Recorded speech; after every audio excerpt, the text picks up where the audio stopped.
দেশের সম্মানিত আলেম সমাজকে বিনয়ের সাথে অনুরোধ করব, আসুন আমরা ঐক্যবদ্ধ হই। আজকের এই পেকুয়ার ঐতিহাসিক তাফসিরুল কোরআনের প্রোগ্রাম থেকে আমি সম্মানিত আমার মাথার তাজ ওলামাদেরকে জাতীয় ঐক্যের আহ্বান জানাই।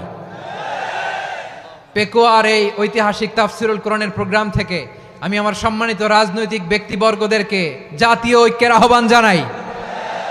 অনেক হয়েছে আর না।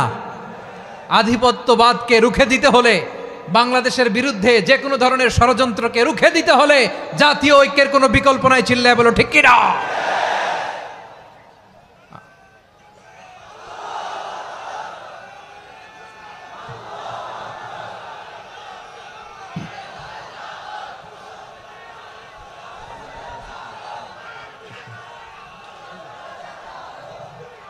আমার প্রিয় ভাইয়েরা, আমার ভাইয়েরা,